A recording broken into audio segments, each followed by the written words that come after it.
I, 38M, have been married to Stella, 36F, for 3 years now. She has a daughter Alice, 14F, from her previous marriage. Before I met Stella, I was married to Emma for 8 years until she passed away due to cancer 5 years ago. Elena was an incredible artist who made her living by selling her artwork and teaching art classes. Our house was always filled with her sketches, landscapes, portraits, and abstract pieces that she created. After she passed away, I packed away most of her artwork except for a few special pieces that I kept in my study because they meant a lot to me. I met Stella 2 years after Elena's death through mutual friends at a dinner party. She was divorced and had full custody of Alice, who was 11 at the time. Her ex-husband had moved to another country for work and barely kept in touch with Alice. Stella and I dated for a year before getting married. Initially, things were great between all of us. Alice was a quiet but sweet kid who seemed happy to have me around. I tried my best to be a good stepfather without trying to replace her real dad. The issues started last year when Alice began taking art classes in school. She showed natural talent and her art teacher encouraged her to pursue it seriously. Stella was thrilled because Alice had never shown much interest in any extracurricular activities before this. I was supportive too and even bought her expensive art supplies for her birthday. However, about 6 months ago, I noticed that Alice's artwork was starting to look very similar to Elena's style. Elena had a very distinctive way of sketching. She used specific techniques for shading and had a unique way of capturing light in her drawings. At first, I thought it was just a coincidence, but then last month, Alice gave me a sketch of a garden scene that looked exactly like one of Elena's paintings.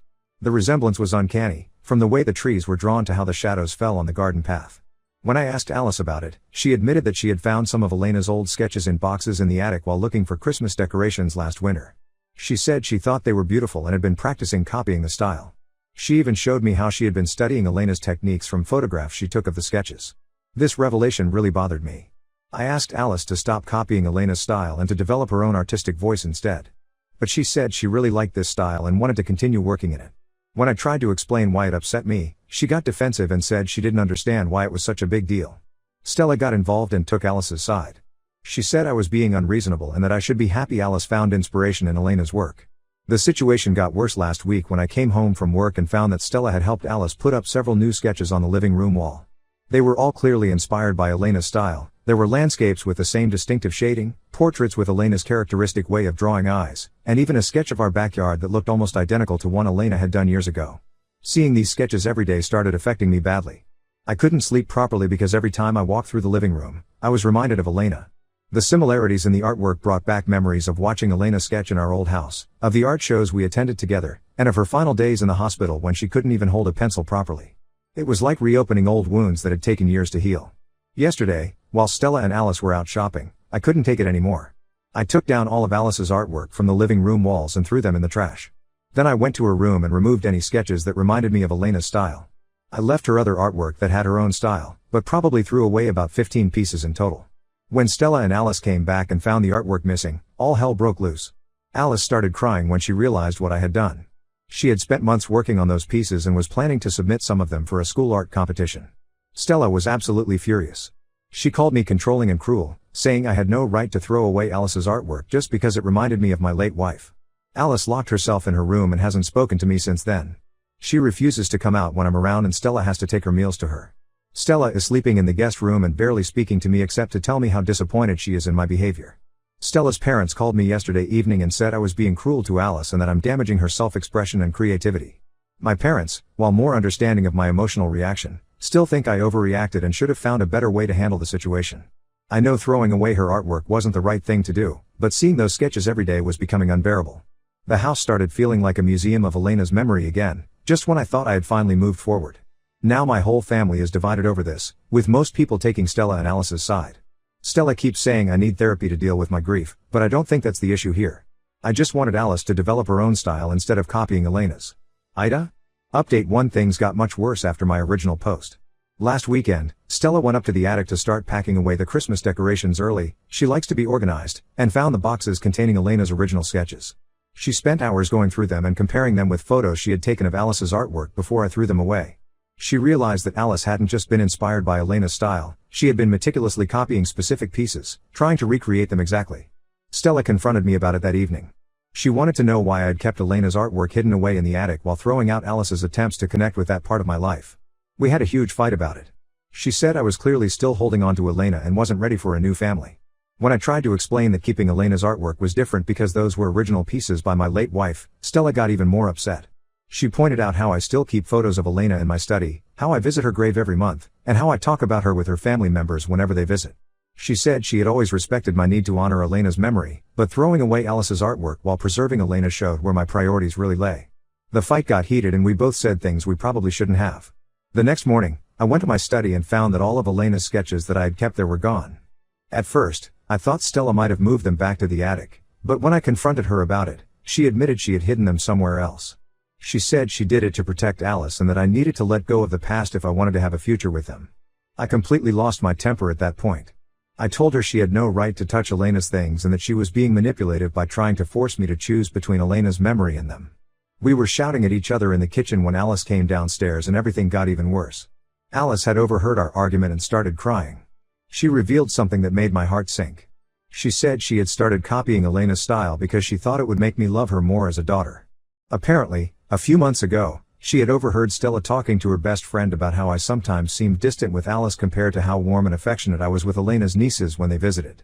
Alice said she noticed how I lit up whenever I talked about Elena's art, so she thought if she could recreate that art, maybe I would feel the same way about her. She had spent months secretly studying Elena's sketches and practicing for hours every day, hoping to make perfect copies that would make me proud. This revelation hit me like a truck. I never realized Alice felt this way about my relationship with her. Sure, I might have been a bit more reserved with her compared to Elena's nieces, but I thought that was normal given that I'd known the nieces since they were babies. I didn't think Alice had noticed or that it affected her so much. Stella broke down at this point. Through her tears, she admitted she had noticed how I treated Alice differently but didn't know how to bring it up without sounding accusatory. She said she thought encouraging Alice's interest in art might help us bond, which is why she had helped Alice put up the sketches in the living room. She never expected it would backfire so spectacularly. The whole situation became too overwhelming. I couldn't handle seeing both of them crying and knowing I was the cause of their pain. I packed an overnight bag and went to stay at my brother's place to clear my head. My brother has always been my voice of reason, and I needed his perspective on everything. When I came back home the next day, planning to have a proper conversation with both Stella and Alice, I found the house empty. Stella and Alice had packed some bags and gone to stay with Stella's parents. Stella left a note saying they needed space to think things through.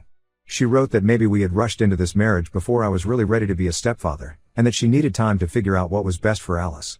She ended the note by saying she wasn't trying to erase Elena from my life, but she couldn't watch her daughter try to become someone else just to get my attention.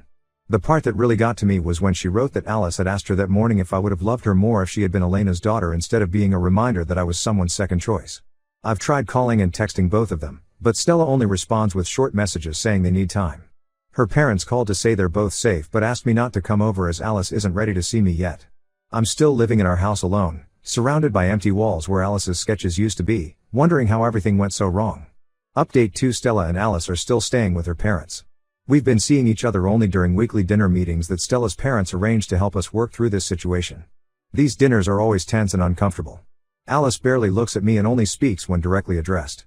Stella tries to maintain polite conversation but it's obvious things aren't getting better. During one of these dinners last week, Stella's mother revealed something that made me understand the situation better. She told me that before Stella agreed to marry me, she had serious concerns about how often I talked about Elena and how much of Elena's presence was still in my life. But Stella had ignored these concerns, thinking I just needed more time to properly process my grief. Stella's mother said she had advised Stella to wait longer before marrying me, but Stella was convinced that love would be enough to make things work. This revelation led to a long conversation with Stella after dinner. She admitted that she had always felt like she was competing with Elena's memory, but she thought she could handle it because Elena wasn't physically present. What she hadn't expected was for this situation to affect Alice so deeply. Last weekend, while cleaning the garage to keep myself busy, I found Alice's old sketchbook from before she started copying Elena's style. I spent hours looking through it. Her original artwork was beautiful and unique, full of vibrant colors and imaginative scenes that showed real talent. Her art teacher had written encouraging comments on several pages, praising her creativity and unique perspective. Looking at those sketches made me realize how much I had messed up. Alice had her own artistic voice, but my inability to let go of Elena had made her feel that wasn't good enough. I took photos of some of her original sketches and sent them to Stella, telling her how talented Alice was and how sorry I was for not appreciating her unique style. Stella replied saying she appreciated my gesture but it was too late. During our next dinner meeting, I tried talking to Alice about her original artwork. I wanted to tell her how much I admired her creativity and that she didn't need to copy anyone else's style. But she just stayed quiet and kept staring at her plate. After dinner, Stella told me some things that broke my heart. Alice has stopped drawing completely and refuses to attend art classes anymore. She threw away all her art supplies and told Stella she never wants to draw again. Her art teacher called Stella concerned because Alice dropped out of the school art competition she had been excited about. Alice's grades have also started dropping. She's becoming withdrawn at school and doesn't want to participate in any activities. Stella said she found Alice crying in her room last week, looking at photos of her original artwork, but when Stella tried to encourage her to start drawing again, Alice said art just reminds her of not being good enough. Stella's parents suggested we all attend family counseling together, but Alice refuses to be in the same room as me for more than the duration of our weekly dinners. Stella tried to convince her, but Alice had a panic attack just thinking about it. Now Stella's parents think it might be better if we stop the weekly dinners for a while and give Alice more space. I've been staying alone in our house all this time, but recently Stella mentioned they might need to come back to get more of their things. She's looking for an apartment closer to Alice's school. She didn't say it directly, but I think she's planning to make our separation permanent. Every time I walk past Alice's room, which is still full of her things but feels eerily empty without her presence, I'm reminded of how badly I handled this situation. The walls where her artwork used to hang seem to mock me with their emptiness. I've moved Elena's remaining sketches back to the attic because I can't bear to look at them anymore. They remind me of how I let my inability to process my grief destroy my relationship with my stepdaughter. Stella says Alice is seeing the school counselor now to deal with everything that's happened. Apparently, the counselor thinks Alice's issues run deeper than just the incident with the artwork. She's dealing with feelings of inadequacy and rejection that might take a long time to work through. And the worst part is, I'm the one who made her feel this way. Update 3: Stella filed for divorce last week. She came over with her lawyer to discuss the terms. She said she had tried to make this work, but she couldn't stay in a marriage where her daughter feels like she has to change herself to be accepted. At first, she had hoped that giving me space would help me realize my mistakes, but seeing Alice struggle more each day made her realize we couldn't fix this. Alice's grades have dropped significantly. She went from being an AB student to barely passing her classes. Her teachers have expressed concern about her becoming completely withdrawn in class. She's seeing a counselor twice a week now to deal with everything, but Stella says progress is slow. The counselor told Stella that Alice's self-esteem has been severely impacted, and she's showing signs of depression. Last month, I tried one last time to make things right. I went to Stella's parents' house, after asking permission, and brought all of Alice's original artwork that I had found in the garage. I wanted to show Alice how much I appreciated her unique style. I even offered to help her set up an art studio in the house where she could paint and draw whatever she wanted. But Alice wouldn't even look at her old sketches. She just said she doesn't want anything to do with art anymore. When I tried to apologize again, she started crying and ran to her room. Stella later told me that seeing me just makes things worse for Alice. She gets anxiety attacks thinking about anything related to art or me. Stella and I have agreed on the divorce terms. She's keeping the house since Alice needs stability right now, and I'm moving out next week. I've already found an apartment across town. We're dividing our assets equally, and I'm not contesting anything because I just want this to be over as painlessly as possible for everyone involved. Stella's parents, who once welcomed me into their family, now can barely look at me. They're helping Stella with the divorce proceedings and have made it clear that they think this is the best decision for Alice's well-being. They asked me not to contact them or come to their house anymore. Yesterday, while packing my things, I found Alice's first drawing that she gave me for Father's Day 2 years ago. It was her original style, bright colors and unique patterns that only she could create. Looking at it now, I realize how much talent she had before I made her feel like she needed to be someone else. I'm leaving all of Elena's sketches in the attic. Stella said I can come get them later if I want, but right now, I just want to move out and give them the space they need. Looking back, I realize I was so focused on holding on to Elena's memory that I couldn't see how it was affecting my new family. The divorce will be finalized in a few months. Stella asked me not to contact Alice for now, saying maybe when she's older and has worked through her issues, she might want to talk to me again. But we both know that's unlikely. Some mistakes can't be undone, and this is one of them. I guess I'll have to live with the knowledge that my inability to let go of the past cost me my future.